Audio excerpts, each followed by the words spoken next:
The fluorescent lights hummed their familiar midnight song as Sarah Chen pushed her cart down the sterile corridors of St. Michael's Medical Center. At 2:17 a.m., the hospital transformed into a different world, quieter, more intimate, where life and death decisions happened in whispered conversations, and the soft beeping of machines became a lullaby for the sleepless. But before we jump back in, tell us where you're tuning in from. And if this story touches you, make sure you're subscribed, because tomorrow I've saved something extra special for you. Sarah had walked these halls for 8 years, her soft-soled shoes making barely a sound on the polished linoleum. To most, she was invisible, just another night shift nurse making her rounds, checking vitals, dispensing medications, offering comfort to patients who couldn't sleep. Sarah had always been different from her colleagues, though she never spoke about it. While other nurses talked about weekend plans during shift changes or complained about difficult patients in the break room, Sarah listened with one ear while her mind wandered to questions that kept her awake long after her 12-hour shifts ended. Why did certain patients respond differently to the same treatments? What patterns existed in recovery rates that everyone seemed to accept as random variation?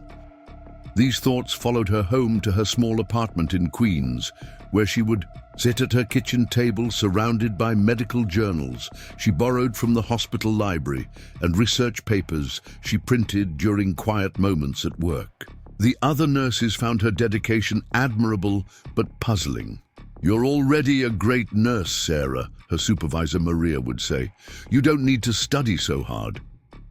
But Sarah couldn't explain that studying wasn't about becoming better at her current job. It was about understanding something larger, something that felt just beyond her grasp. She had completed her nursing degree at a community college while working full-time at a grocery store, graduating with honors despite never having the luxury of studying full-time like her classmates. Her parents, immigrants from Taiwan, who ran a small restaurant in Chinatown, had been proud but practical. "Nursing is stable work," her father had said. "Good benefits, steady income. That's what matters." Yet Sarah had always felt pulled towards something more complex, more challenging.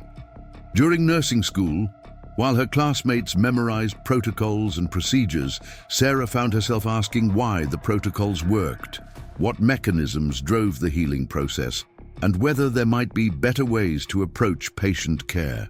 Her instructors had noticed her curiosity, but gently steered her back to the practical aspects of nursing. "Focus on being the best bedside nurse you can be," they would advise. "There's real honor in that work." Tonight felt different, though Sarah couldn't explain why. As she made her rounds through the cardiac unit, she noticed patterns that had been nagging at her for months. Room 304 housed Mrs. Rodriguez, a 73-year-old woman recovering from a massive heart attack. According to her chart, she should have been showing more improvement by now, but her recovery had plateaued in a way that puzzled her cardiologist. Room 306 contained Mr. Park, a 58-year-old man with similar cardiac damage, yet his recovery trajectory looked completely different, better in some ways, worse in others. Sarah had been tracking these inconsistencies in a notebook she kept hidden in her locker, not officially, not as part of any study, just her own curiosity-driven observations. She noticed that patients with certain biomarker combinations seemed to respond differently to standard cardiac medications. The differences were subtle, the kind of variations that usually got attributed to individual patient factors or written off as the unpredictable nature of healing. But Sarah was beginning to see a pattern that felt significant. After completing her medication rounds, Sarah made her way to the hospital's medical library. Most staff didn't even know it existed, a small room on the 3rd floor that stayed open 24 hours for the convenience of residents and attending physicians. Sarah had discovered it during her 2nd year at St. Michael's, and it had become her sanctuary during quiet nights. The librarian, an elderly man named Harold, who worked the overnight shift, had grown accustomed to seeing her there and never questioned her presence. Tonight, she pulled several recent cardiology journals and settled into her usual corner table. The research she was reading focused on personalized medicine approaches to cardiac care. Studies that examined how genetic variations might influence drug metabolism and treatment outcomes. As she read, Sarah found herself scribbling notes in the margins, making connections between what she was learning and what she had observed in her patients. The clock above the circulation desk read 2:45 a.m. when Sarah became completely absorbed. In a particular study about enzyme variations in cardiac medication metabolism, the research suggested that certain genetic markers could predict which patients would respond well to standard protocols and which might need modified approaches. Sarah's pulse quickened as she realized this aligned perfectly with the patterns she had been documenting in her notebook. She pulled out her hidden observations and began cross-referencing them with the genetic markers mentioned in the study. The correlation was remarkable. Patients who fit certain profiles consistently showed the atypical responses she had been tracking. Sarah's hands trembled slightly as she wrote, her excitement growing with each connection she made. This wasn't just a nursing observation anymore. This was potentially groundbreaking research that could change how cardiac patients were treated. Lost in her work, Sarah didn't notice the footsteps in the hallway or the figure that paused at the library's glass door. Dr. James Morrison, the hospital's chief of cardiology, had been working late in his office reviewing cases for tomorrow's department meeting. At 62, he had seen enough in his career to recognize true dedication when he encountered it. And something about the lone figure bent over research journals at nearly 3 a.m. caught his attention. Dr. Morrison was not a man easily impressed. He had trained at Johns Hopkins, completed his fellowship at Massachusetts General, and spent 30 years building one of the most respected cardiology departments on the East Coast. He had mentored dozens of residents, published extensively, and served on editorial boards for major medical journals. In his experience, groundbreaking insights rarely came from unexpected sources, and revolutionary ideas usually emerged from research labs with million-dollar budgets, not from hospital libraries in the middle of the night. Yet something made him pause and observe the young woman who was so intensely focused on her work that she seemed unaware of the world around her. He recognized her as one of the night shift nurses, though he couldn't recall her name. She wasn't reading casually. Her posture, the way she took notes, the speed at which she flipped between different journals suggested someone with serious academic training. But that seemed impossible. Nurses, while essential and skilled, weren't typically conducting independent research at this level. Preparing and narrating this story took us a lot of time, so if you are enjoying it, subscribe to our channel. It means a lot to us. Now back to the story. Curiosity overcoming his usual reserve, Dr. Morrison quietly entered the library. Harold nodded at him from the circulation desk, but remained silent, understanding the unspoken rule that the library was a place for contemplation and study. Doctor, Morrison moved closer to where Sarah sat, close enough to see what she was reading, but not so close as to disturb her concentration. What he saw stopped him cold. The journals spread across her table were some of the most prestigious in cardiology, publications that required advanced degrees and years of training to fully comprehend. But more striking than what she was reading was what she was writing. In neat handwriting, she had created what appeared to be a comprehensive analysis comparing genetic markers to patient outcomes, complete with statistical correlations and treatment recommendations. Dr. Morrison's breath caught as he recognized several of his own patients' profiles in her notes, though she had anonymized them with initials and room numbers rather than names. But the clinical insights were unmistakable, and they were insights he had missed despite his decades of experience. She had identified patterns in treatment responses that could revolutionize how they approached cardiac care, yet she was doing this work alone, in secret, with no recognition or support. Sarah suddenly looked up, perhaps sensing his presence, and their eyes met. The color drained from her face as she recognized one of the hospital's most senior physicians standing behind her. Her first instinct was to cover her notes, to apologize for being somewhere she might not belong, to explain that she wasn't neglecting her nursing duties. But something in Dr. Morrison's expression stopped her.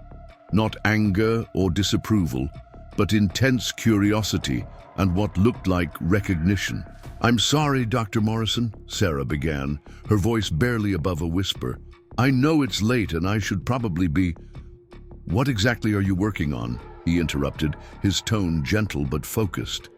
There was no accusation in his voice, only genuine interest. Sarah hesitated, glancing down at her notes and then back at his face. In 8 years of working at St. Michael's, she had never had a direct conversation with the chief of cardiology beyond the brief interactions required for patient care. He was intimidating not because he was unkind, but because he represented everything she had never dared to aspire to, the pinnacle of medical expertise and authority.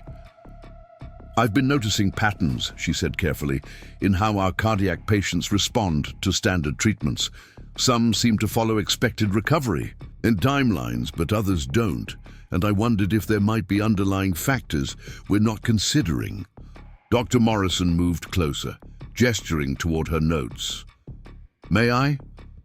With trembling hands, Sarah turned her notebook toward him. As he read, his expression grew more intense. She watched his eyes move across her observations, her correlations, her tentative conclusions. The silence stretched between them, broken only by the soft hum of the fluorescent lights and the distant sounds of the hospital's nighttime operations. Finally, he looked up at her.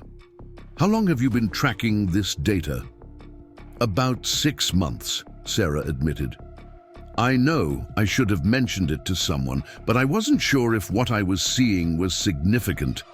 And I'm just a nurse, so—" "Just a nurse?" Dr. Morrison's eyebrows rose. "Do you understand what you've documented here?" Sarah shook her head, uncertainty clouding her features. She had hoped her observations were meaningful, but imposter syndrome whispered that she was probably misinterpreting data that real researchers would dismiss as coincidental.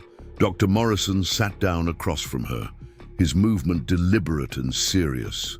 "These correlations you've identified between genetic markers and treatment responses, they align with cutting-edge research being conducted at major medical centers, research that's being funded by millions of dollars in grants and conducted by teams of specialists." He paused, studying her face. "Where did you learn to analyze data like this?" Sarah felt heat rise in her cheeks. "I've been reading medical journals since nursing school. At first it was just curiosity, but then I started seeing connections between what I was reading and what I was observing with patients. I've been taking online courses in statistics and research methodology during my off hours, using free resources from universities that make their materials available." "Self-taught," Dr. Morrison murmured, more to himself than to her.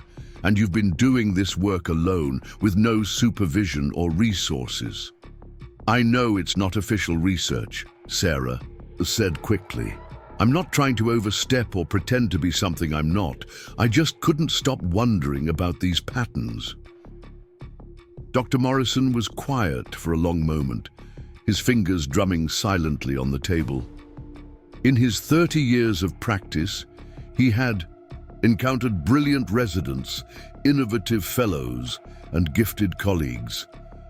but he had never encountered someone who had independently identified potentially groundbreaking medical insights while working full-time in a completely different capacity. Driven by nothing but curiosity and dedication. Sarah, it is Sarah, isn't it?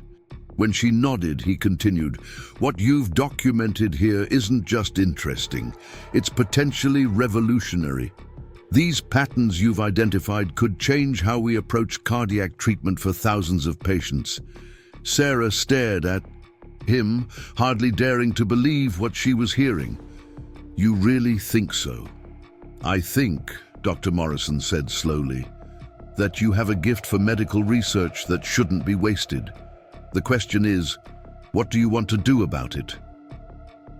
The library fell silent again, except for the distant ping of elevator doors and the soft whisper of pages being turned somewhere in the stacks. Sarah looked down at her notebook, at months of careful observations and analysis, at work she had done in secret because she hadn't believed anyone would take her seriously.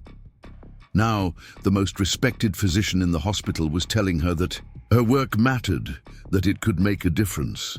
"I want to help people," she said finally, her voice stronger than before. "I became a nurse because I wanted to help people heal, but if there's a way to help more people heal better, faster, more effectively..." She trailed off, overwhelmed by the possibilities. Dr. Morrison nodded. "Then we need to talk about how to make that happen. But first, I need you to understand something important." He leaned forward, his expression serious. "What you've accomplished here, working alone with limited resources, is extraordinary. Don't let anyone convince you otherwise." Sarah felt tears prick at the corners of her eyes, but they weren't tears of sadness. For the first time in her professional life, someone was seeing not just her dedication as a nurse, but her potential as something more. Someone was recognizing that the questions that kept her awake at night, the patterns she couldn't stop noticing, the connections she couldn't help making, all of it mattered. "There's going to be a learning curve," Dr. Morrison continued. "Research methodology, statistical analysis, peer review processes. There's a lot you'll need to learn formally. But the hardest part, the part that can't be taught, you already have. You see what others miss, and you care enough to act on what you see." As they sat in the quiet library, surrounded by the accumulated knowledge of decades of medical research, Sarah felt something shift inside her. She was still the same night shift nurse who had walked these halls for 8 years, still the daughter of restaurant owners who had worked her way through community college. But she was also, apparently, someone whose ideas could change lives on a scale she had never imagined possible. "What happens next?" she asked.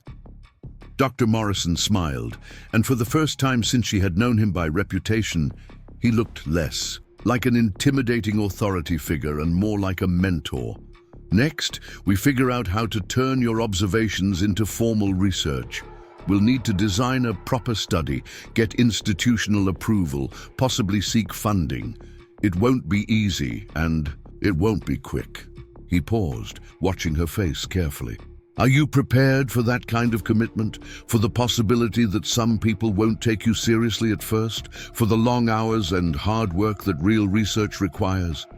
Sarah thought about her 8 years of night shifts, her lonely hours in this library, her secret notebook full of observations that no one else cared about. She thought about Mrs. Rodriguez in room 304 and Mr. Park in room 306, and all the other patients whose recoveries might be improved by better understanding of how their bodies processed medications. She thought about her parents who had sacrificed so much for her education, and about the dreams she had never allowed herself to voice. "I'm ready," she said, and for the first time she truly believed it. The invitation arrived on a Tuesday morning, slipped under Sarah's apartment door while she slept after her night shift. The envelope bore the official letterhead of St. Michael's Medical Center, and for a moment Sarah's heart clenched with fear that she was being reprimanded for her late-night library sessions. But as she read the contents, Her hands began to shake for an entirely different reason. Dr. Morrison was requesting her presence at a formal meeting with the hospital's research committee. The letter explained that he had submitted a preliminary proposal for a cardiac medication response study and wanted to discuss her potential involvement as a research collaborator. The meeting was scheduled for Thursday at 2 p.m., during what would normally be her sleep time between shifts. Sarah read the letter 3 times before the reality sank in. A research collaborator, not an assistant, not a data collector, but a collaborator. The word felt foreign on her tongue when she whispered it aloud in her empty apartment. She had spent so many years being invisible, being the person who cleaned up after others made decisions, that the idea of being consulted for her expertise felt almost surreal. The next 48 hours passed in a blur of anxiety and preparation. Sarah found herself researching the research committee members, trying to understand their backgrounds and areas of focus. Dr. Patricia Valdez, the director of clinical research, had published extensively on cardiac rehabilitation. Dr. Kevin Walsh specialized in emergency cardiology and had a reputation for being brilliant but demanding. Dr. Susan Kim focused on preventive cardiology and had recently received a significant grant from the National Institutes of Health. Sarah also spent hours reviewing her own notes, organizing her observations into something that resembled formal research findings. She created charts and graphs, double-checked her statistical calculations, and prepared answers to every question she could imagine being asked. The imposter syndrome that had plagued her throughout her career now roared to life with renewed intensity. What if they discovered she didn't belong in this room? What if her observations were naive or her conclusions wrong? Thursday afternoon found Sarah standing outside the conference room where the research committee met, wearing her best professional outfit, a navy blue blazer and matching pants she had purchased for her nursing school graduation years ago. Through the glass doors, she could see the committee members already seated around a polished conference table, their faces serious as they reviewed documents. Dr. Morrison appeared beside her, carrying a folder thick with papers. "Ready?" Hem asked, his tone reassuring but professional. "As ready as I'll ever be," Sarah replied, trying to keep the nervousness out of her voice. The conference room was intimidating in its formality. Large windows overlooked the city, medical textbooks, lined built-in shelves, and portraits of the hospital's founders gazed down from the walls. Sarah took her seat at the far end of the table, acutely aware that she was the only person in the room without an advanced medical degree. Dr. Valdez called the meeting to order and introduced Sarah to the committee members who didn't already know her. "Ms. Chen has been working nights in our cardiac unit for 8 years, she explained. Dr. Morrison has brought some interesting observations to our attention that Ms. Chen has documented regarding patient response patterns to cardiac medications. The next hour tested every ounce of Sarah's preparation and resolve. Dr. Walsh immediately challenged her methodology, questioning how she could draw statistical conclusions from observational data without proper controls. Dr. Kim wanted to know about her educational background and seemed skeptical that someone without formal research training could identify patterns that trained cardiologists had missed. But Sarah had spent months preparing for exactly these questions. She calmly explained her data collection methods, her statistical analysis approach, and the safeguards she had put in place to avoid bias. When Dr. Walsh pressed her on a particular correlation she had identified, Sarah pulled out her charts and walked the committee through her reasoning step by step. "The genetic markers I've been tracking aren't routinely tested in our current protocols," Sarah explained, her confidence growing as she spoke. "But the research literature suggests they should be significant predictors of medication metabolism. When I compared our patients' documented genetic profiles from their intake assessments with their actual treatment responses, The correlation was statistically significant with a p-value of less than 0.01. Dr. Kim leaned forward, her skepticism beginning to shift to interest. You're suggesting we could predict which patients need modified dosing protocols based on genetic markers we're already collecting but not utilizing? Exactly, Sarah replied, and not just dosing modifications. Some patients might benefit from entirely different medication classes based on their genetic profiles. The literature supports this approach, but no one has systematically applied it to our patient population. Dr. Morrison had remained silent throughout most of the questioning, allowing Sarah to defend her own work. Now he spoke up.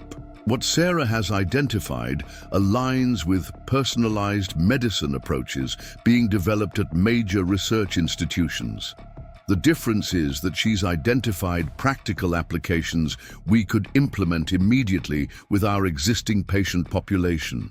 The room fell silent as the committee members absorbed this information. Sarah could feel her heart pounding as she waited for their response.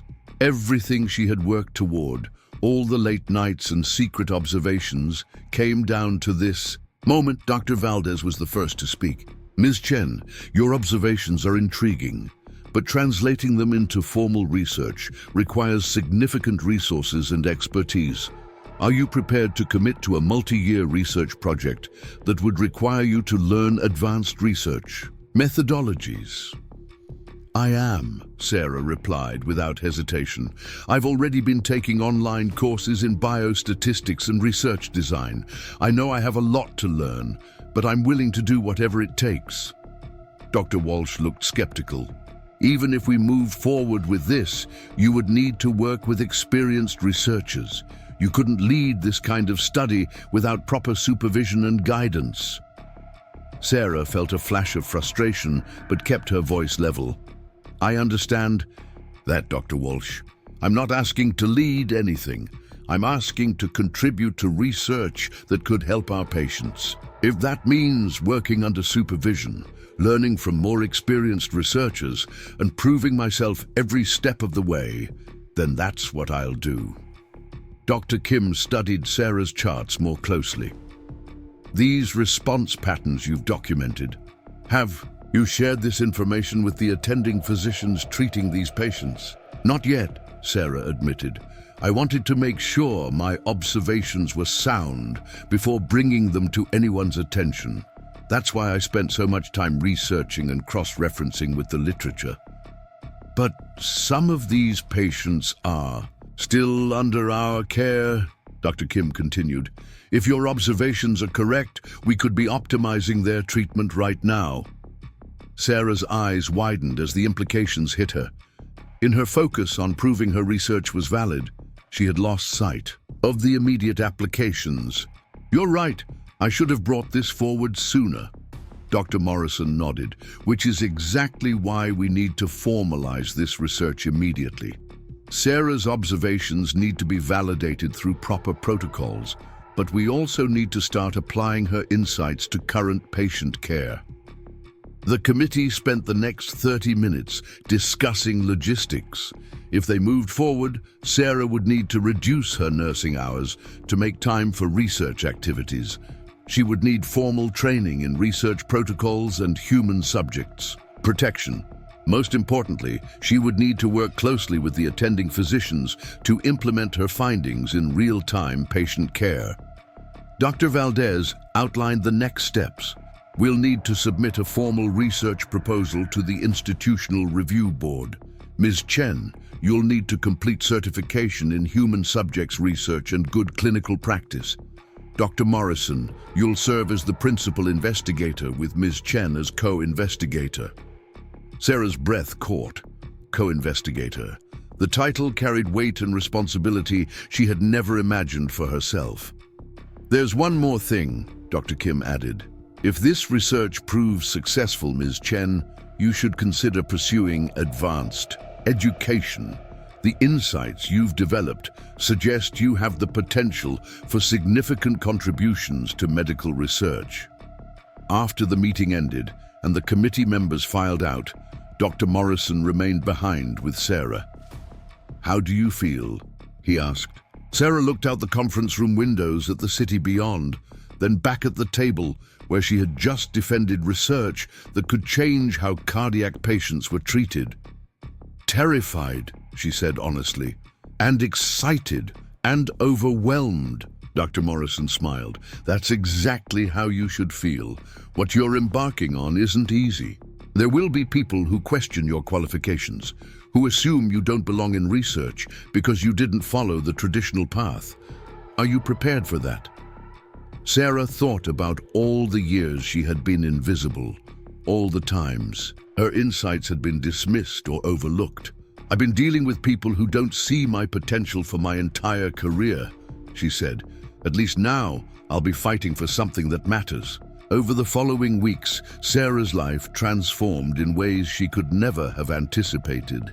She reduced her nursing shifts to part-time, working 3 nights per week instead of 5. The financial sacrifice was significant, but Dr. Morrison had secured a small stipend for her research activities that helped offset the lost income. Her days now included activities she had only dreamed of: attending research methodology seminars, meeting with biostatisticians to design proper study protocols, and working directly with attending physicians to implement her findings in patient care. The learning curve was steep, but Sarah attacked each new challenge with the same methodical approach she had used to develop her original observations. The first patient to benefit from Sarah's research was Mrs. Rodriguez, the elderly woman whose slow recovery had first caught Sarah's attention. Based on Sarah's genetic marker analysis, Dr. Morrison modified her medication regimen to better match her metabolic profile.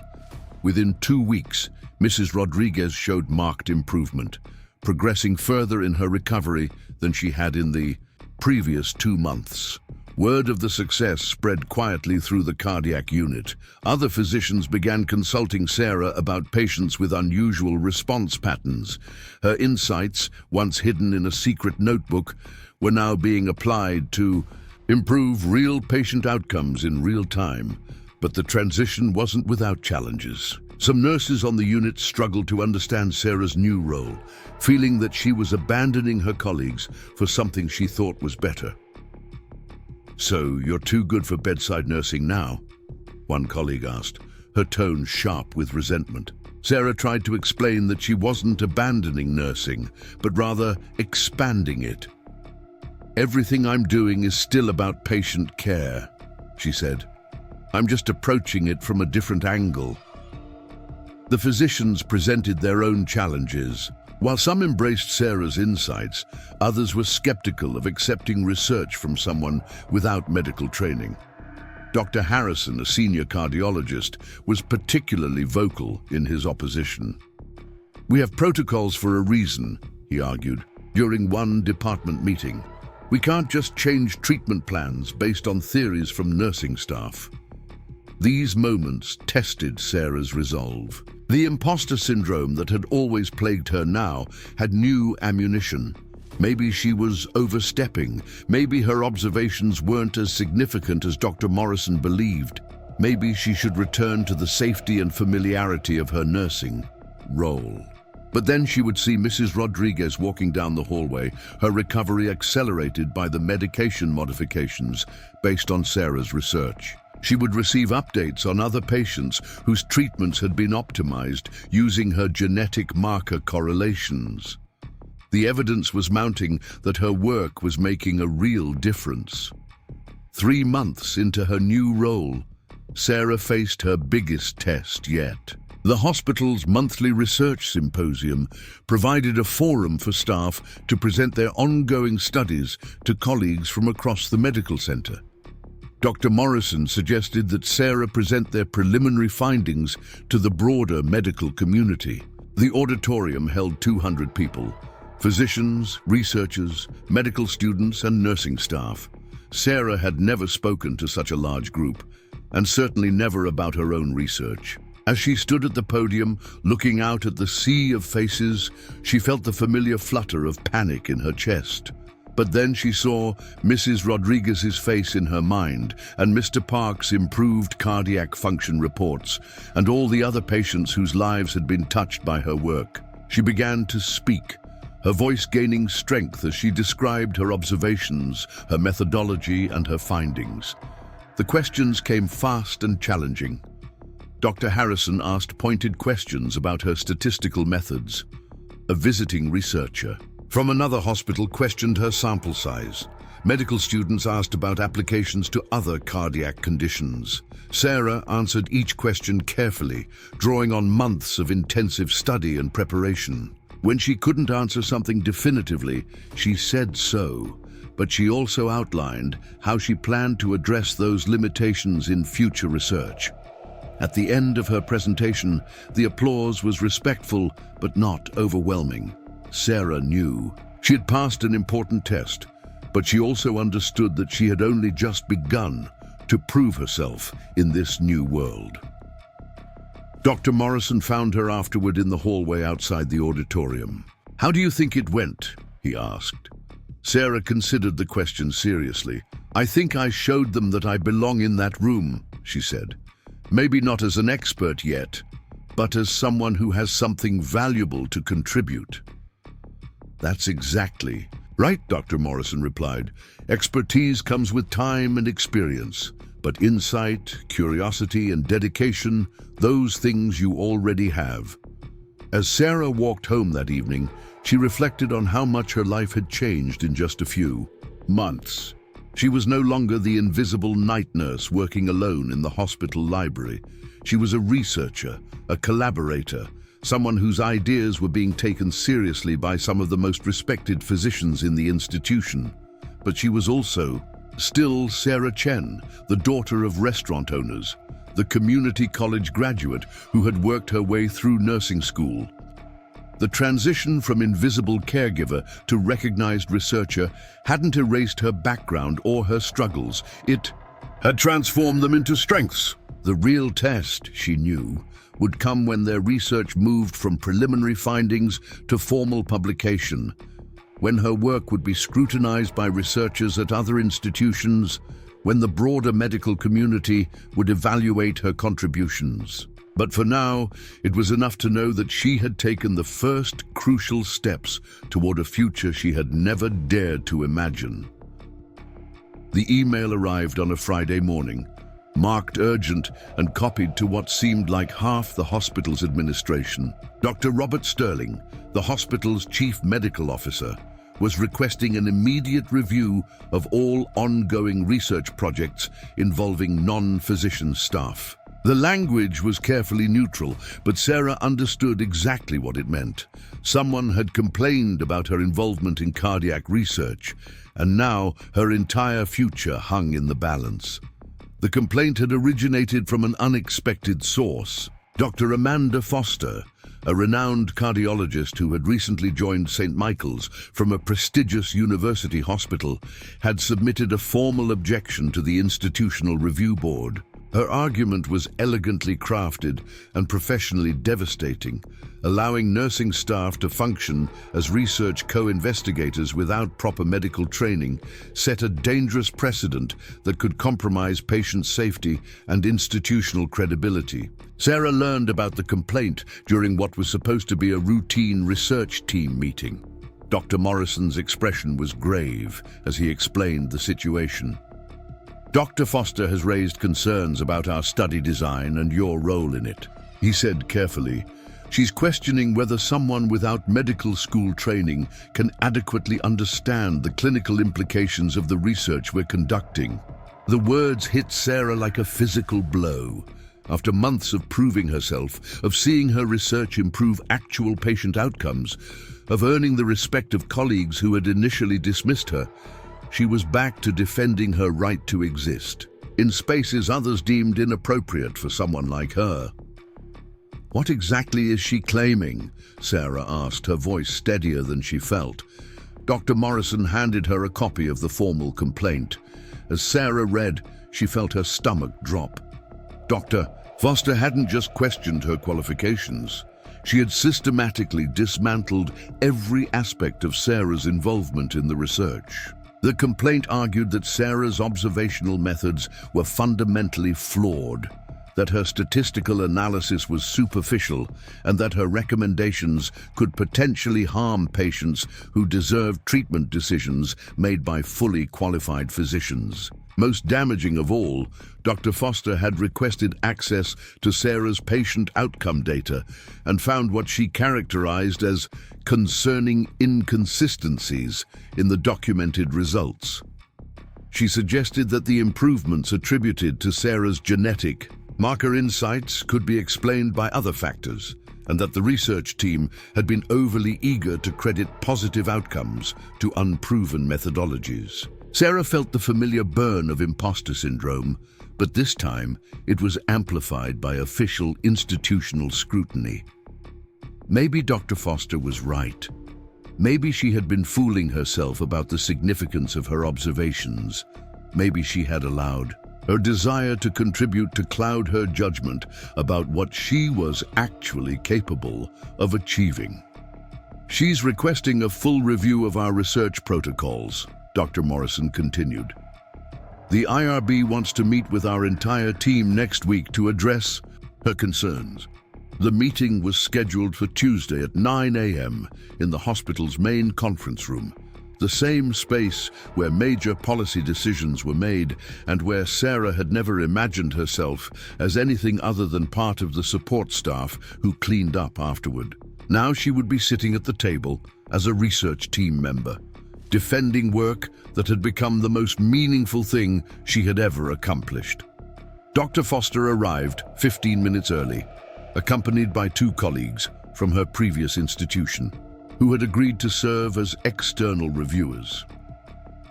She was younger than Sarah had expected, probably in her early 40s, with the kind of polished confidence that came from years of academic success and professional recognition.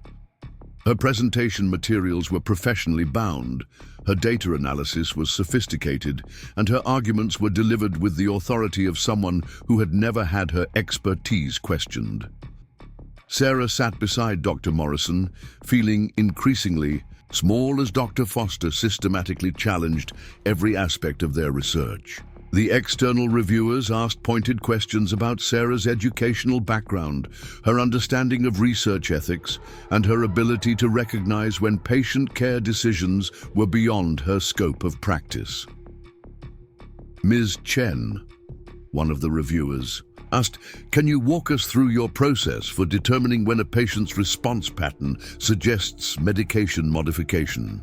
Sarah had prepared for this question, but under the scrutiny of the formal review, her answer felt inadequate. She explained her correlation analysis, her cross-referencing with genetic markers, and her collaboration with attending physicians to implement changes. But as she spoke, she could see the skepticism in the reviewers' faces. Dr. Foster interrupted politely but firmly. "With respect, Ms. Chen, what you're describing is pattern recognition, not clinical analysis. Medical training provides physicians with the knowledge to understand why certain patterns occur and how to safely modify treatments based on complex patient factors that extend far beyond genetic markers." The critique continued for 2 hours. Dr. Foster presented alternative explanations for every positive outcome Sarah's team had documented. She questioned the validity of correlations based on what she characterized as insufficient sample sizes. Most damagingly, she presented 3 cases where patients treated, according to Sarah's recommendations, had experienced complications that, while not serious, could have been avoided with more traditional approaches. Sarah felt herself shrinking as the meeting progressed. The confidence she had built over months of successful research collaboration began to crumble under professional scrutiny. Maybe she really was overstepping her bounds. Maybe her enthusiasm had blinded her to the limitations of her knowledge. When the reviewers asked for her response to Dr. Foster's concerns, Sarah struggled to find her voice. "I understand Dr. Foster's concerns," she began, her words feeling inadequate even as she spoke them. "I've never claimed to have medical expertise. My role has always been to identify patterns and collaborate with physicians who have the training to interpret and act on those patterns safely." "But that's exactly the problem," Dr. Foster replied smoothly. "Pattern identification in medical research requires understanding of underlying physiological mechanisms, drug interactions, and clinical contexts that nursing education simply doesn't provide. Good intentions aren't sufficient when patient safety is at stake." The review concluded with a decision that felt like a professional death sentence. The IRB would suspend the research project pending a comprehensive review of protocols and Sarah's continued involvement. Sarah would be required to complete additional training in clinical research methods and pass competency examinations before she could resume any research activities. Most humiliatingly, all of her previous findings would be reanalyzed by qualified medical researchers to determine their validity. Walking out of the conference room, Sarah felt like she was leaving her identity behind. The hallways that had begun to feel like home now seemed foreign again. The colleagues who had started treating her as an equal now looked at her with a mixture of sympathy and uncertainty. The future she had dared to envision was dissolving before her eyes. Dr. Morrison found her that evening in the hospital library, the same place where their collaboration had begun. She was sitting at her old table, staring at research journals. She could no longer concentrate on reading. "I'm sorry," he said simply, taking the seat across from her. Sarah looked up, her eyes red from exhaustion and disappointment. "Maybe she's right. Maybe I've been pretending to be something I'm not." "That's exactly what they want you to think," Dr. Morrison replied, his voice quiet but intense. "Dr. Foster isn't wrong about the importance of medical training, but she's wrong about your contributions being invalid because of your background." He pulled out a folder Sarah hadn't seen before. "These are patient outcome reports from the last 6 months, he said. "Every patient whose treatment was modified based on your recommendations has shown improved outcomes compared to similar patients treated with standard protocols. The data doesn't lie, Sarah. Your insights are saving lives." Sarah stared at the documents, but the numbers blurred through her tears. "Then why does it feel like I'm fighting a battle I can never win?" Dr. Morrison was quiet for a long moment. "Because you're challenging a system that has very clear ideas about who gets to contribute to medical knowledge and how. You're threatening people who have invested their entire identities in the belief that expertise can only come through traditional channels." Over the following weeks, Sarah threw herself into the additional training requirements with the same intensity she had brought to her original research. She completed online courses in advanced biostatistics, clinical trial design, and research ethics. She studied pharmacology and pathophysiology, trying to fill the gaps in her knowledge that Dr. Foster had identified. But the enthusiasm that had once driven her late-night learning was replaced by grim determination. She was no longer studying because discovery excited her, but because she had to prove her right to exist in a space that clearly didn't want her. The competency examinations were scheduled for a Friday morning in November. Sarah sat in a small testing room, answering questions about drug interactions, statistical significance, and research protocols. The questions were fair but challenging, designed to ensure she truly understood the clinical implications of the research methodologies she had been using. When the results arrived 2 weeks later, Sarah had passed with scores that exceeded the minimum requirements, but instead of feeling triumphant, she felt empty. The achievement felt hollow because it had been forced upon her as proof of worthiness rather than celebrated as evidence of growth. The real test came when the research project was finally approved to resume. Sarah's role had been formally redefined as research associate rather than co-investigator, a change that felt like a demotion despite assurances that her responsibilities would remain essentially the same. More significantly, every recommendation she made now required approval from 2 attending physicians before implementation. The new protocols slowed their research significantly. What had once been a collaborative process of identifying patterns and testing interventions became a bureaucratic maze of approvals and documentation. Sarah found herself spending more time justifying her observations than developing new ones. 3 months into the revised research structure, they encountered their first major setback: a patient whose treatment had been modified according to Sarah's genetic marker analysis experienced a cardiac episode that required emergency intervention. The patient recovered fully, but the incident triggered another formal review of the research protocols. Dr. Foster, who had been monitoring the project closely, requested access to all documentation related to the incident. Her subsequent report concluded that while the cardiac episode was likely unrelated to the medication modifications, the incident demonstrated the risks inherent in allowing non-physicians to influence clinical decision-making. Sarah found herself once again defending her work, but this time the stakes felt higher. The incident had shaken her confidence in ways that the previous criticism hadn't. What if her recommendations had contributed to the patient's emergency? What if her enthusiasm for her research had blinded her to risks she wasn't qualified to assess? The doubt began to affect her work in ways that were visible to everyone around her. Her recommendations became more conservative, her insights less bold. The patterns she had once identified with confidence now seemed uncertain, requiring extensive verification before she was willing to share them. Dr. Morrison noticed the change immediately.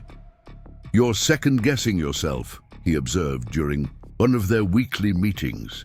"The Sarah who first showed me her observations in the library wouldn't have hesitated to point out the correlation you've been sitting on for 2 weeks." Sarah looked down at her latest analysis, pages of data that clearly showed a promising pattern in treatment responses, but which she had been reluctant to present because it challenged conventional approaches. What if I'm wrong? What if my recommendations hurt someone? What if you're right, and your hesitation prevents us from helping people who could benefit from your insights? Dr. Morrison countered. Medical research always involves risk, Sarah.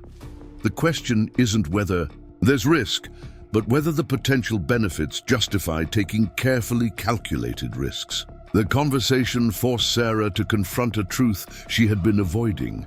Her caution wasn't protecting patients, it was protecting herself from criticism. She had allowed Dr. Foster's challenges to fundamentally change how she approached her work, transforming her from an innovator into someone who played it safe. That realization led to the most difficult period of Sarah's research career. She had to choose between the safety of staying within carefully defined boundaries or the risk of pursuing insights that could genuinely advance patient care. The institutional pressures encouraged the former, but her commitment to the patients she had devoted her career to serving demanded the latter. The decision point came with a case that seemed designed to test every aspect of her resolve. A young mother with a complex cardiac condition wasn't responding to standard treatments, and her prognosis was deteriorating rapidly. Sarah's analysis suggested a medication approach that fell outside conventional protocols, but aligned perfectly with the patient's genetic profile. The recommendation would require approval from multiple committees, extensive documentation, and acceptance of responsibility for outcomes that couldn't be guaranteed. It would also put Sarah back in the spotlight of professional scrutiny at a time when she was already under increased observation. As Sarah sat in her apartment that night, staring at the patient's file and her own analysis, she faced the fundamental question that would define the rest of her career.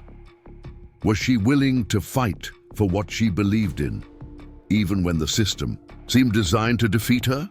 Was she prepared to risk everything she had gained for the possibility of saving one more life? The answer, when it came, surprised her with its clarity. She had never entered this field to be safe or comfortable or accepted. She had become a nurse and then a researcher because she wanted to help people heal. If that meant fighting battles she might not win, facing criticism she might not deserve, and risking a career she had worked years to build, then that's what she would do. The next morning, Sarah submitted her recommendation for the young mother's treatment, along with a comprehensive analysis supporting her approach. She knew it would trigger another round of scrutiny, another test of her qualifications and judgment.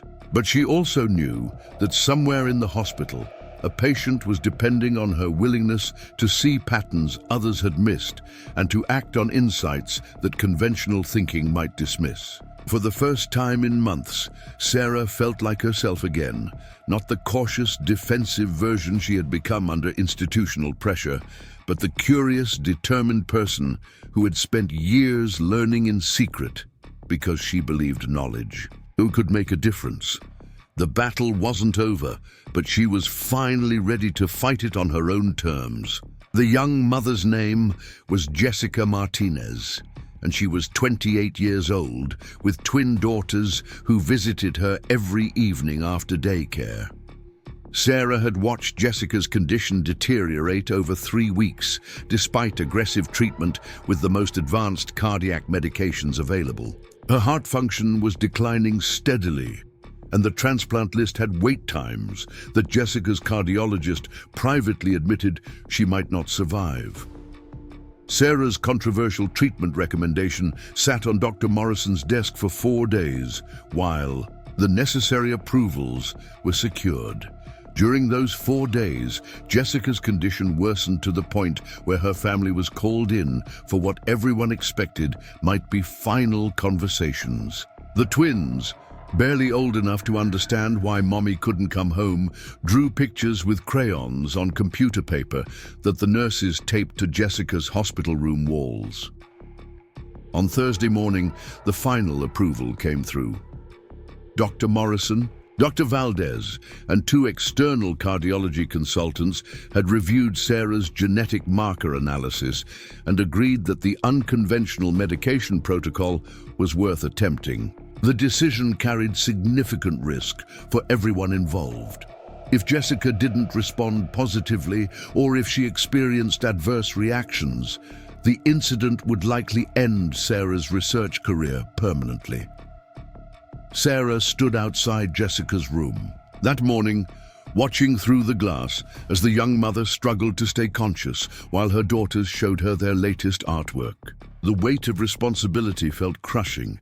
Everything Sarah had worked for, everything she believed about personalized medicine and genetic-based treatment protocols, would be tested on this one patient whose family was depending on miracles. From people who weren't sure they had any left to offer, Dr. Morrison joined Sarah at the window.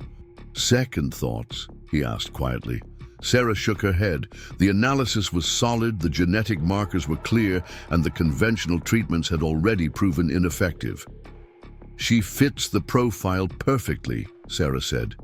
"If the theory is correct, her metabolism should respond to this combination in ways that standard protocols can't achieve. And if the theory is wrong?" Sarah looked at Jessica's daughters, who were trying to make their mother smile despite machines that beeped. With increasing urgency, "Then at least we tried something that might have worked, instead of watching her die with treatments we already know aren't working." The new medication protocol was implemented that afternoon. Sarah spent the next 72 hours essentially living at the hospital, monitoring Jessica's vital signs and documenting every change in her condition. The other nurses on the unit began referring to it as Sarah's Vigil, and many of them started checking on Jessica's progress even when they weren't assigned to her care. For the first 24 hours, nothing seemed to change. Jessica's heart function remained critically low, her energy levels stayed minimal, and her family continued to prepare for the worst. Sarah began to doubt herself again. The genetic markers had seemed so clear, the research literature had supported her approach, but medicine was more complex than any single analysis could capture. On the second day, something shifted. Jessica's heart rhythm stabilized in ways they hadn't seen since her admission. Her blood pressure improved slightly, and she was able to stay awake for longer periods. The changes were subtle enough that they might have been attributed to random variation, but Sarah's detailed monitoring revealed patterns that suggested her body was finally processing the medications effectively. By the third day, the improvement was undeniable. Jessica sat up in bed without assistance for the first time in weeks. She ate a full breakfast and asked for her daughters to bring new drawings. Her cardiac function tests showed improvements that her original cardiologist described as remarkable, though he was careful not to attribute the recovery to any specific intervention. Dr. Foster, who had been monitoring the case closely, requested a meeting with the research team on Friday afternoon. Sarah expected another challenge to her methodology, another attempt to explain Jessica's recovery through alternative factors.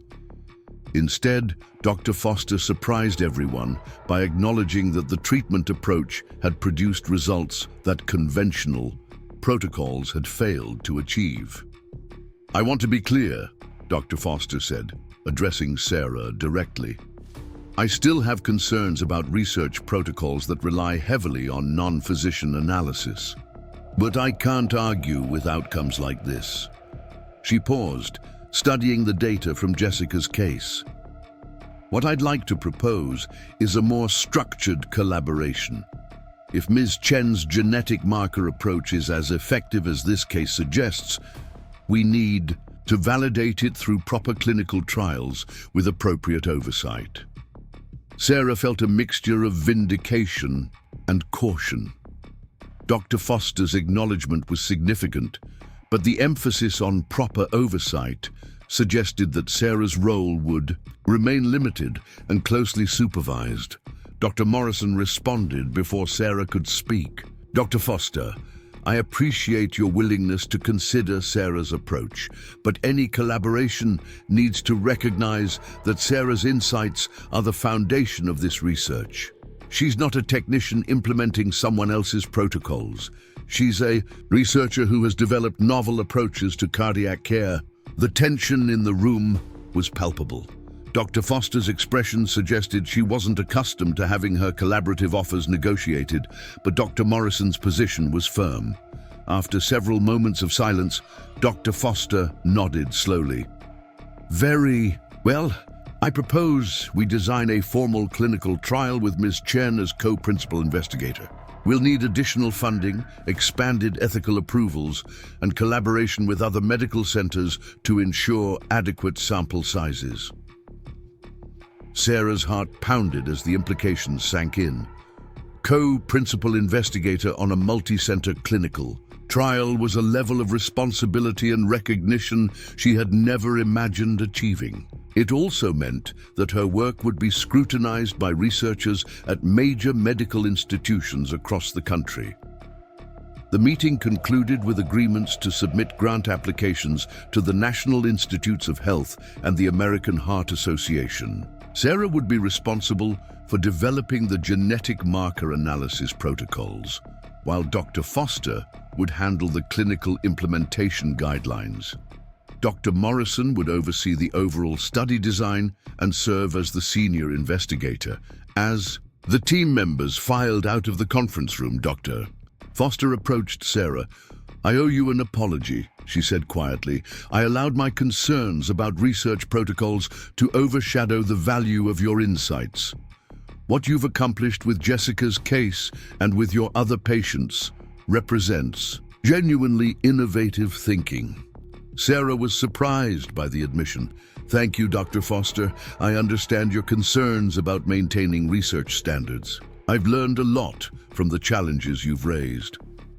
I hope we can work together effectively, Dr. Foster continued. Your approach to genetic marker analysis could revolutionize cardiac care, but it will need rigorous validation to gain acceptance in the broader medical community. Over the following months, Sarah's life transformed again, but this time in ways that felt sustainable and authentic. The clinical trial application process required her to articulate her research methodology with precision and depth that exceeded anything she had done previously. She worked with biostatisticians to design proper randomization protocols, with ethicists to ensure patient safety protections, and with clinical researchers at 5 other medical centers to standardize treatment approaches. The grant applications were submitted in March, and the waiting period that followed was both exciting and nerve-wracking. Sarah continued her work at St. Michael's, applying her genetic marker insights to individual patients while building the database that would support the larger trial. Each successful case strengthened the evidence base, but each also increased the pressure to prove her approach through formal research channels. Jessica Martinez became an unexpected advocate for Sarah's work. Her recovery had been so dramatic that she started speaking about her experience to other cardiac patients and their families. She attended hospital fundraising events and told her story to potential donors who were considering supporting innovative research. Jessica's advocacy was powerful precisely because she wasn't a medical professional. She was a mother whose life had been saved by approaches that conventional medicine hadn't offered. The grant approval notifications arrived in July. Both the NIH and the American Heart Association had approved funding for Sarah's research, providing nearly $2 million over 3 years to conduct the clinical trial. The approval letters included language that specifically recognized Sarah's contributions and identified her as a promising emerging researcher in personalized cardiac medicine. Sarah read the approval letters in Dr. Morrison's office, surrounded by colleagues who had supported her through the challenges of the previous year. For a moment, the magnitude of what had happened was overwhelming. She had gone from secret observations in a hospital library to leading federally funded research that could change how cardiac care was delivered across the country.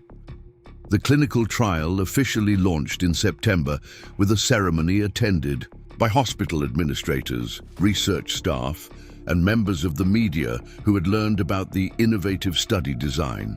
Sarah found herself being interviewed by medical journals and asked to speak at cardiology conferences about her genetic marker approach. The attention was gratifying but also surreal. Sarah remembered the years when she had been invisible, when her insights had been dismissed or ignored, when she had doubted her own abilities. Now she was being introduced as a pioneer in personalized medicine, a researcher whose work represented the future of cardiac care.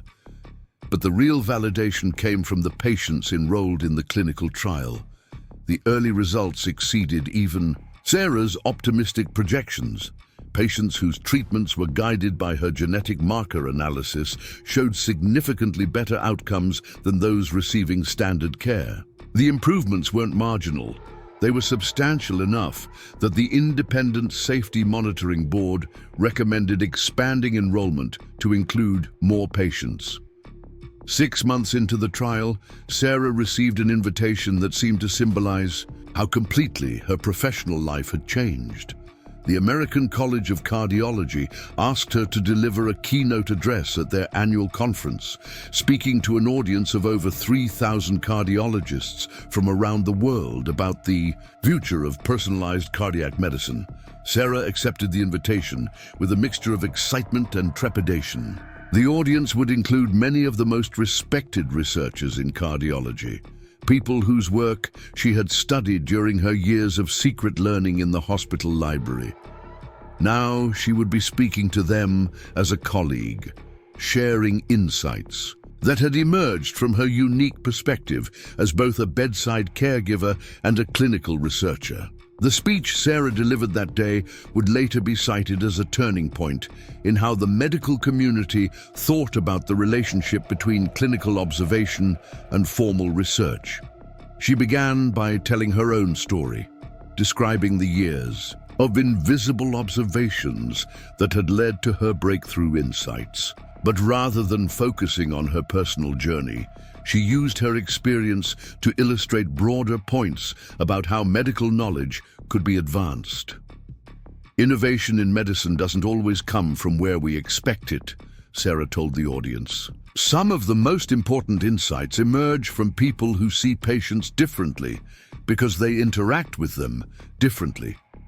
The genetic patterns I identified weren't visible in research labs or clinical trials. They were visible at bedside, during the quiet hours when careful observers could notice subtleties that formal protocols might miss.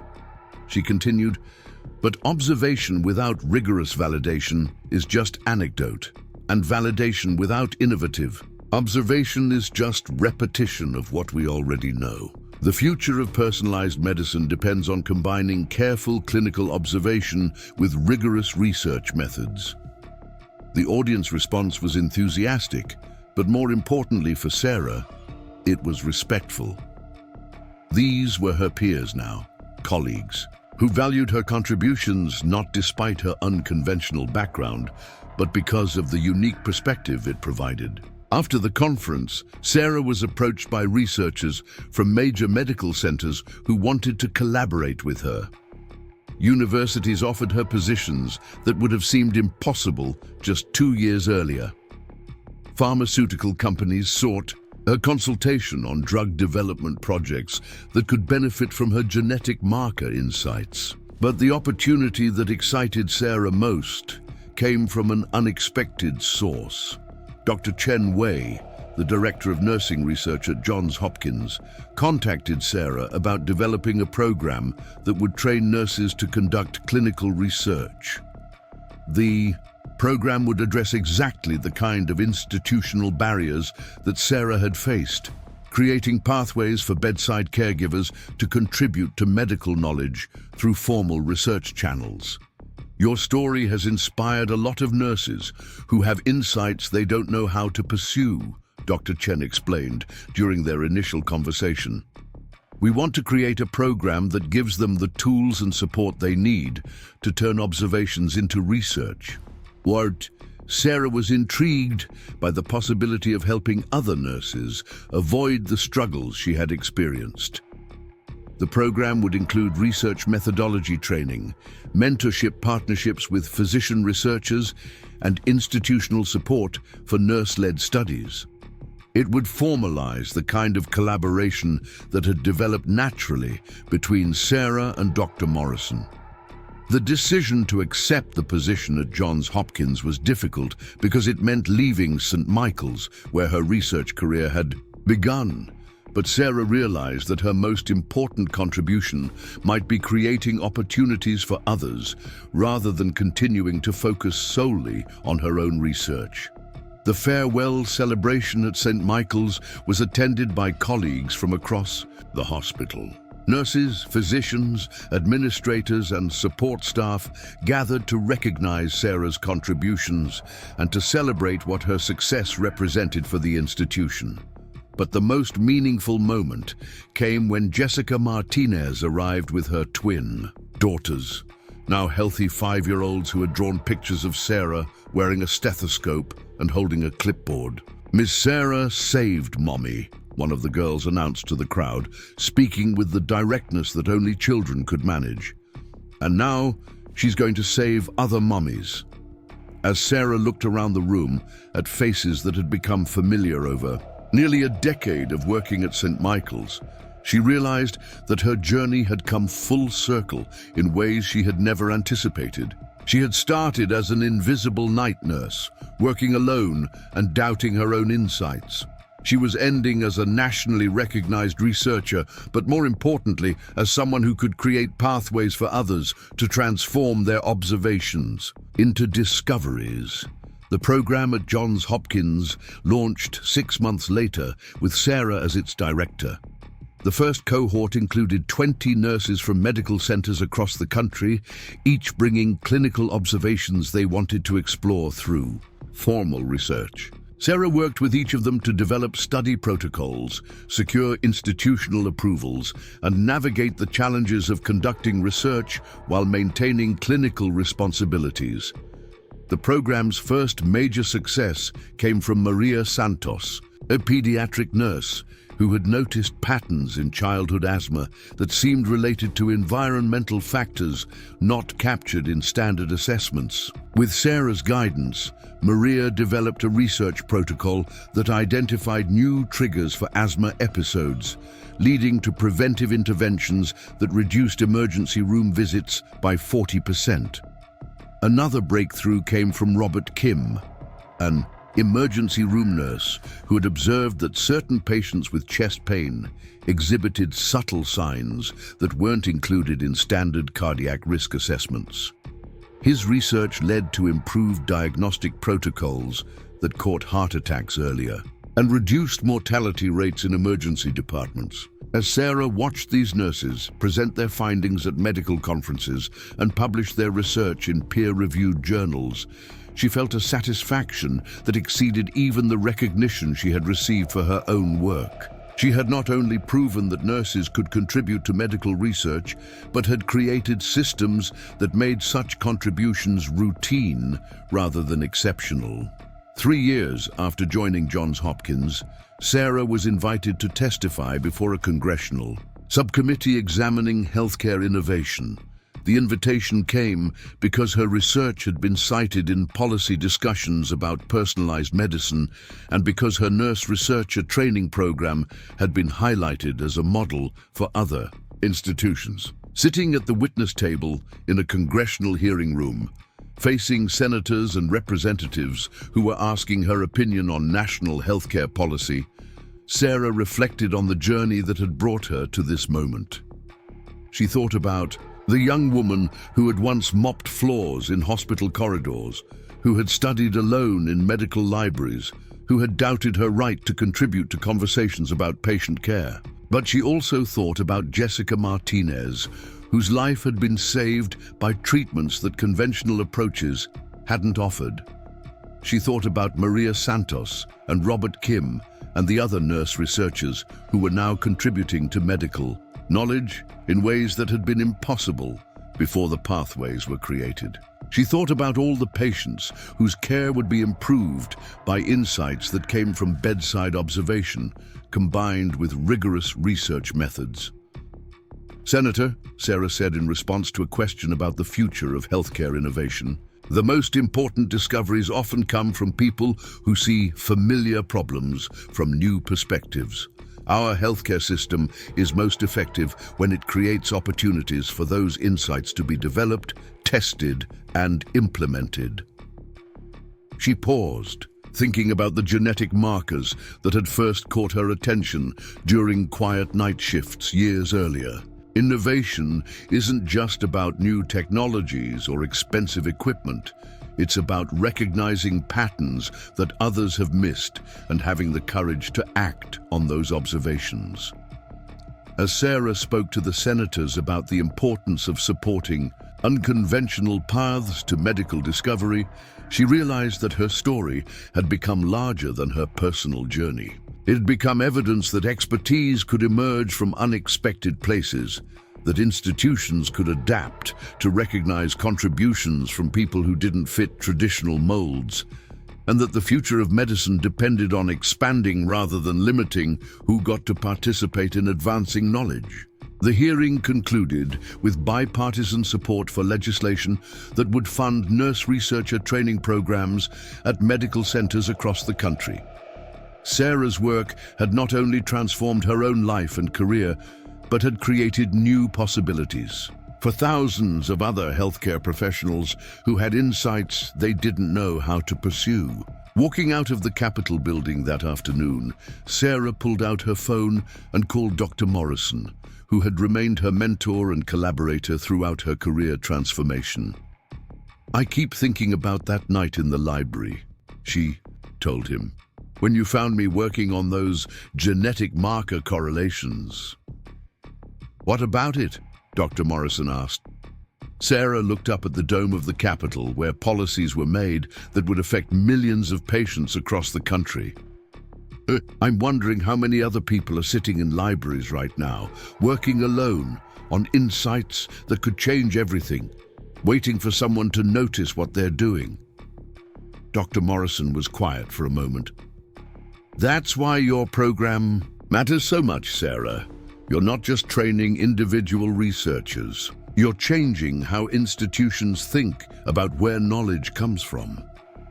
As Sarah walked toward Union Station to catch her train back to Baltimore, she thought about the nurse researchers who would present their findings at next month's medical conference, about the patients whose care would be improved by discoveries that emerged from bedside observations, and about the young nurses who were just beginning to notice patterns that established protocols didn't explain.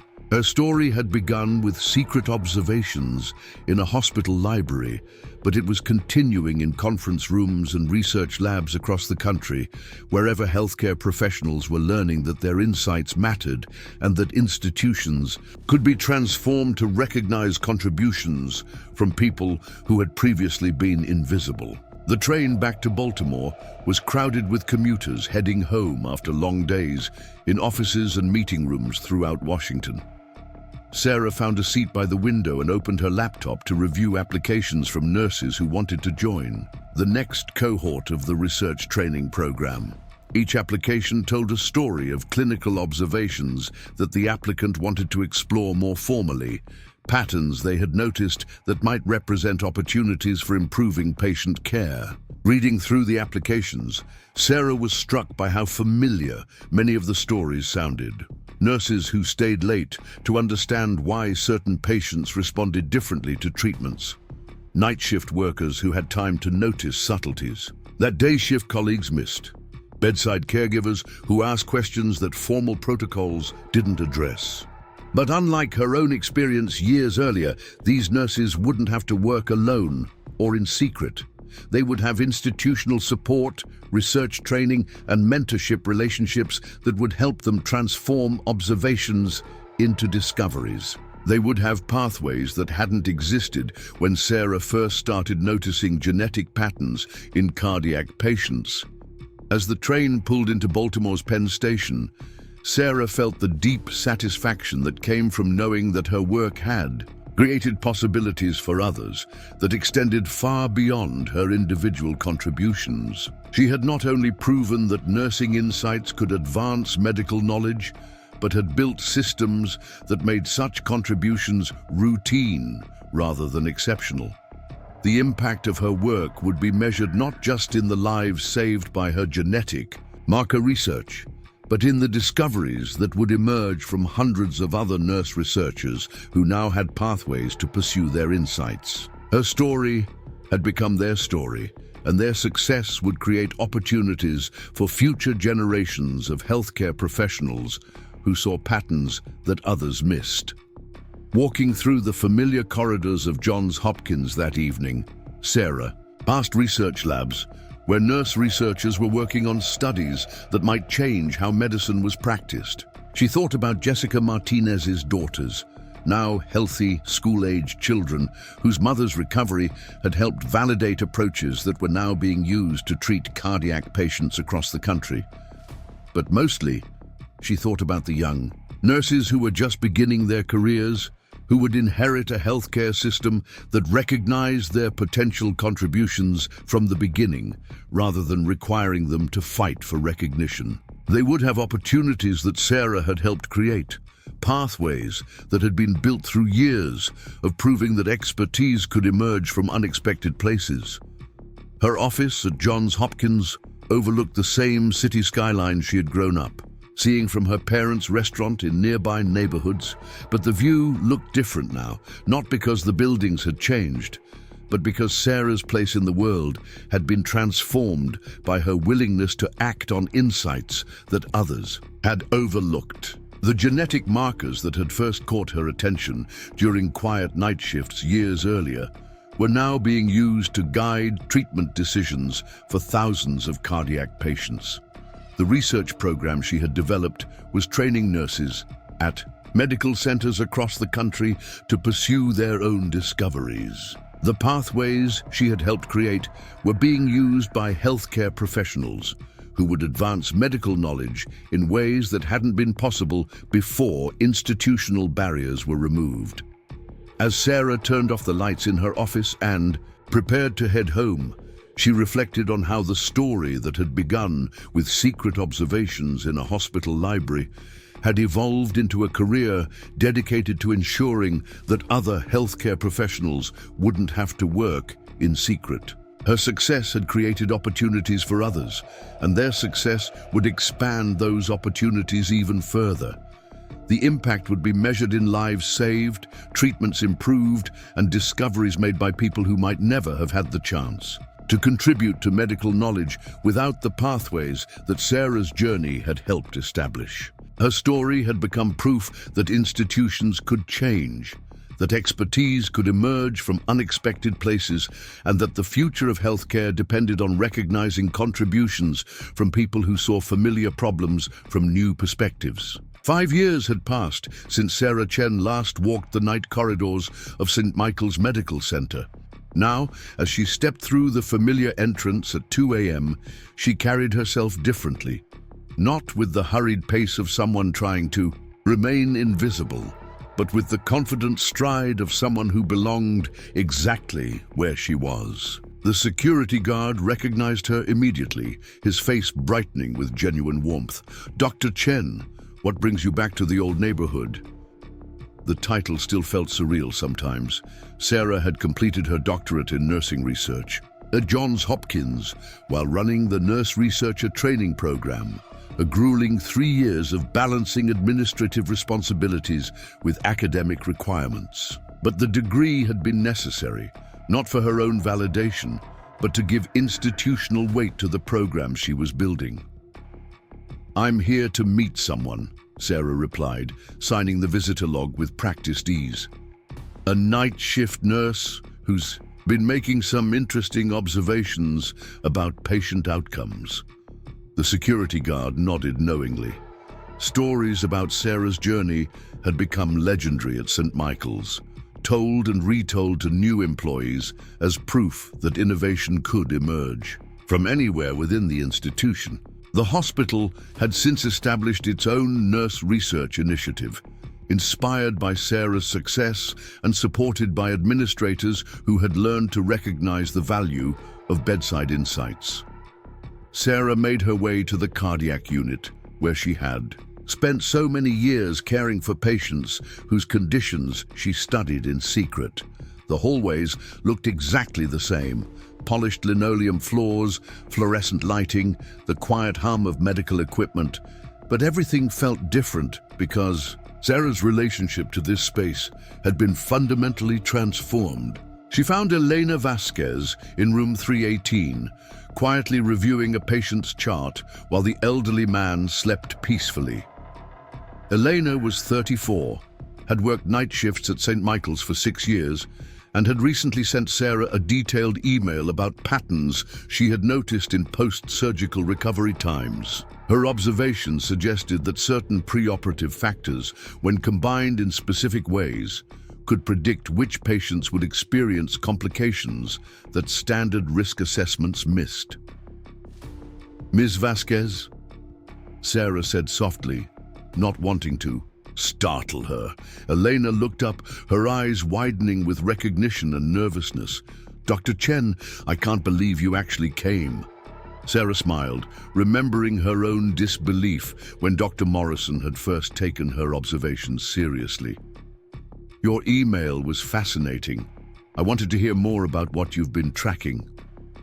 They walked to the family conference room, the same space where Sarah had once hidden during breaks to study medical journals on her phone. Eleanor pulled out a worn notebook, its pages filled with careful handwriting and sketched diagrams that reminded Sarah powerfully of her own secret documentation years earlier. "I know it's not official research," Elena began, echoing words Sarah had once spoken to Dr. Morrison. But I keep seeing these patterns, and I can't stop wondering if they mean something. Sarah listened as Elena described her observations, noting the sophistication of her analysis and the care with which she had documented her findings. Elena had identified correlations between patient age, medication history, and social support systems that seemed to influence surgical outcomes in ways that weren't captured by standard preoperative assessments. "Have you discussed this with any of the attending surgeons?" Sarah asked.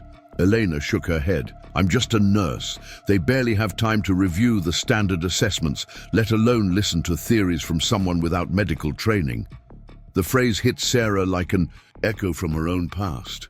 "Elena, what you've documented here represents serious clinical insight.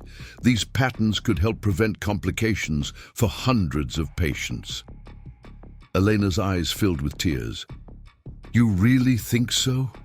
I've been wondering if I'm just seeing things that aren't there." Sarah reached across the table and placed her hand over Elena's notebook. "I spent years wondering the same thing. The doubt never completely goes away, but the data doesn't lie. Your observations are valid and they deserve to be taken seriously." Over the next hour, Sarah explained the pathways that now existed for nurses who wanted to pursue clinical research. The program she had developed at Johns Hopkins had expanded to include satellite programs at medical centers across the country, including St. Michael's. Elena could apply for research training that would give her the tools to develop her observations into formal studies. "But I don't have the background for that kind of work," Elena protested. "I went to community college, just like nursing school. I'm not researcher material." Sarah smiled. "Elena, I mopped these floors for years before anyone took my ideas. Seriously, background doesn't determine potential, curiosity and dedication do."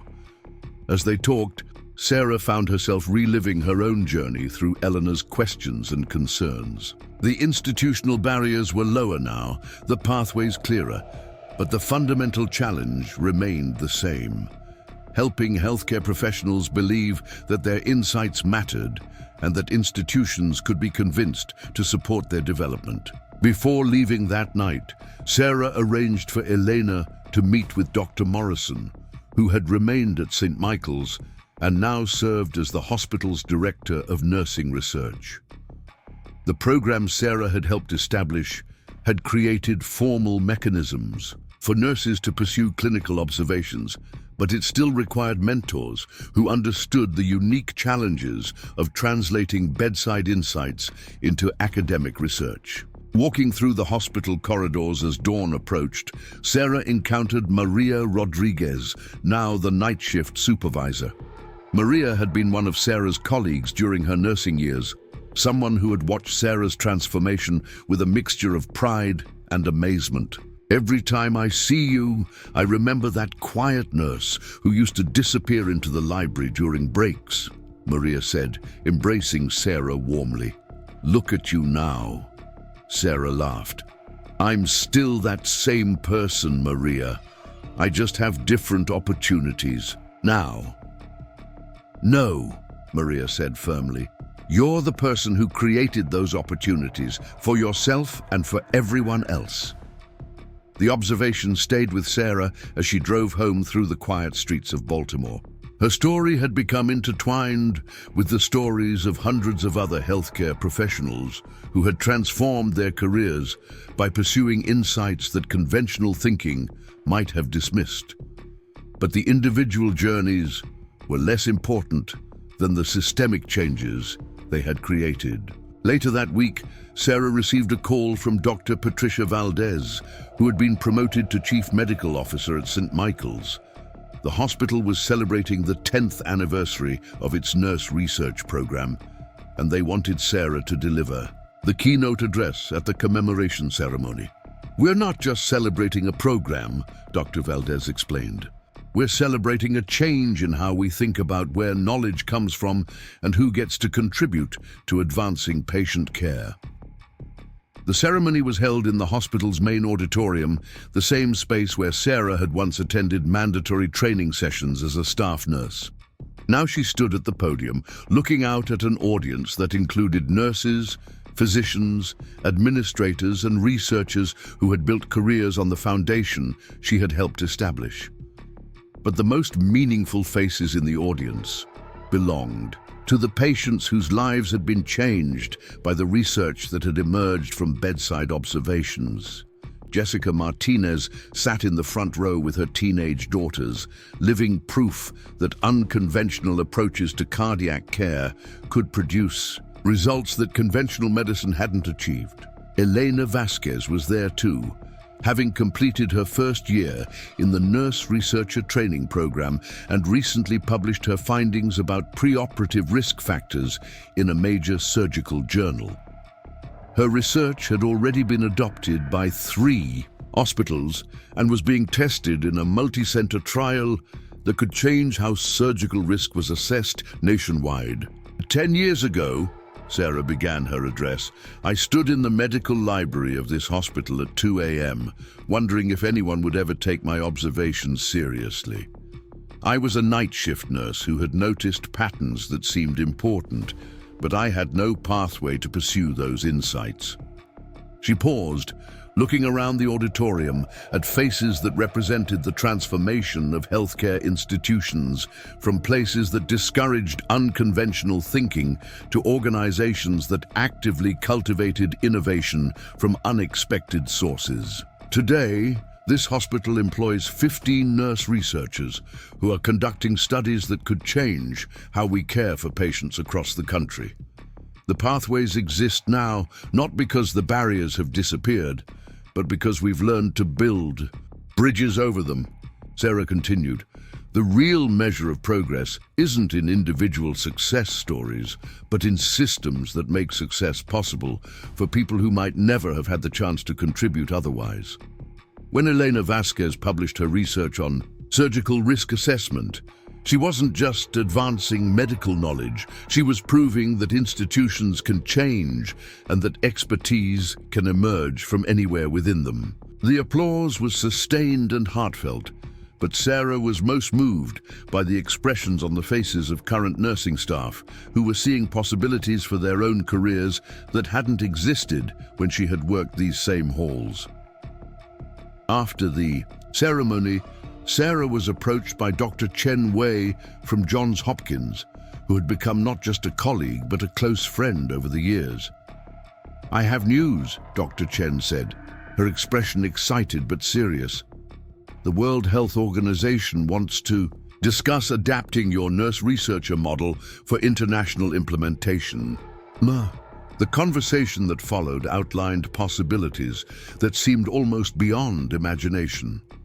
Healthcare systems in developing countries were particularly interested in models that could identify and develop clinical expertise among existing staff rather than requiring additional physician training. Sarah's approach of recognizing and cultivating bedside insights could potentially transform patient care in regions where traditional medical education was limited. It would mean extensive travel, Dr. Chen explained. Training programs in multiple countries, working with healthcare systems that have completely different structures and resources. Sarah thought about Elena Vasquez, quietly documenting patterns in patient outcomes that could prevent surgical complications. She thought about the nurses in rural hospitals who might be noticing trends that could improve care for underserved populations. She thought about healthcare professionals around the world who had insights that could save lives, but no pathways to pursue them. When do we start? Sarah asked. 6 months later, Sarah found herself in a teaching hospital in Ghana, working with nurses who had identified patterns in maternal mortality that weren't captured by international health assessments. The cultural context was different. The resources were limited, but the fundamental dynamic was identical. Healthcare professionals who saw patterns that others missed, waiting for institutions to recognize the value of their observations. The nurse she was working with, Akosua Osei, had noticed that certain combinations of factors during prenatal care seemed to predict which mothers would experience life-threatening complications during delivery. Her observations could potentially prevent deaths that standard protocols hadn't been able to address. In my country, Akosua explained, nurses are not expected to question medical procedures or suggest improvements. We follow orders and document outcomes. Sarah nodded, understanding the institutional barriers that transcended national boundaries. But what you've observed could save lives. The question is how to create pathways for your insights to be heard and acted upon. Working with Akosua and her colleagues, Sarah adapted the nurse researcher training model to fit the realities of the Ghanaian healthcare system. The program would need to account for different educational backgrounds, limited research resources, and institutional structures that were even more hierarchical than those she had encountered in the United States. But the core principles remained the same, recognizing that valuable insights could emerge from bedside observation, providing training and support to help healthcare professionals develop those insights into formal research, and working to change institutional attitudes about who could contribute to advancing medical knowledge. The program launched with 12 nurses from hospitals across Ghana. Within 2 years, their research had led to changes in prenatal care protocols that reduced maternal mortality rates by 18%. The success attracted attention from other African countries, and soon Sarah was helping to establish similar programs in Kenya, Nigeria, and South Africa. Each country presented unique challenges, but the fundamental pattern held. Healthcare professionals who had been invisible to institutional decision-makers possessed insights that could dramatically improve patient outcomes when given appropriate support and recognition. The international work consumed 3 years of Sarah's life, but it also demonstrated that the principles she had discovered through her own journey could be applied across different healthcare systems and cultural contexts. The barriers that had once seemed insurmountable were actually variations on common themes that could be addressed through systematic approaches to institutional change. Returning to Baltimore, Sarah found that the nurse researcher program at Johns Hopkins had continued to expand during her absence. The program now included partnerships with 50 hospitals and had trained over 300 nurse researchers who were conducting studies across every specialty of medicine. But the impact extended beyond individual research projects. The program had fundamentally changed how participating hospitals thought about innovation and expertise. Administrators who had once been skeptical of contributions from non-physician staff now actively sought input from nurses and other healthcare professionals on quality improvement initiatives and clinical protocol development. Sarah's office at Johns Hopkins had been transformed during her absence into a resource center that supported nurse researchers from around the world. The walls were covered with maps showing program locations, photos of nurse researchers presenting their findings at international conferences, and news articles about patient outcomes that had been improved through bedside-inspired research. But the item that meant the most to Sarah was a simple handwritten note that Elena Vasquez had left on her desk. "Dr. Chen," it read, "I just wanted you to know that my research prevented 3 surgical complications this month. 3 families didn't have to experience the fear and uncertainty that could have been avoided. Thank you for showing me that my observations mattered." Reading the note, Sarah realized that her story had evolved far beyond her personal journey.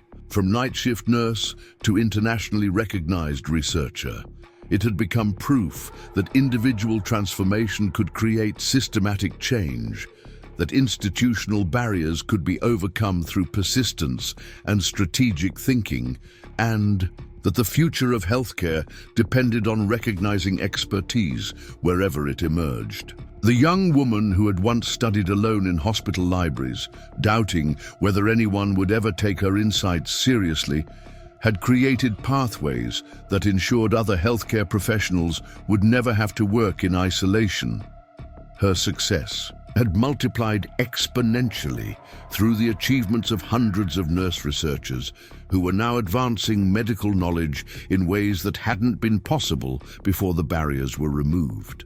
As Sarah settled back into her office and began planning the next phase of the program's expansion, she thought about the night shift nurses who were working at that very moment in hospitals around the world, quietly observing patterns that could change how medicine was practiced. Some of them would have access to the pathways she had helped create, but others were still working in institutions that hadn't yet recognized the value of bedside insights.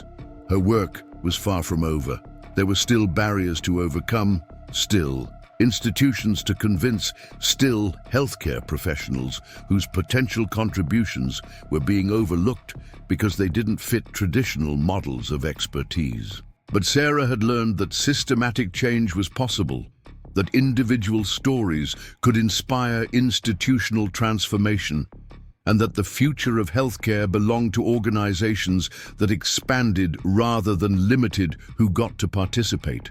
In advancing knowledge, the genetic markers that had first caught her attention during quiet night shifts years earlier were now being used to guide treatment decisions for cardiac patients across 6 continents. The research methodologies she had developed were being taught in universities and medical centers throughout the world. The pathways she had created were being used by thousands of healthcare professionals who would advance medical knowledge in ways that continued to exceed even her most optimistic projections. But the measure of her success wasn't in the recognition she had received or the institutions that had been transformed. It was in the lives that had been saved by discoveries that emerged from bedside observations, in the healthcare professionals who no longer had to work in secret, and in the patients who received better care because their caregivers' insights were valued and supported. Sarah's story had begun with secret observations in a hospital library, but it was continuing in research labs and hospital corridors around the world, wherever healthcare professionals were learning that their insights mattered and that institutions could be changed to recognize contributions from people who saw familiar problems from new perspectives. The journey from invisible nurse to global leader in healthcare innovation had created possibilities that would benefit countless patients and providers for generations to come. Up next, you've got 2 more standout stories right on your screen. If this one hit the mark, you won't want to pass these up. Just click and check them out.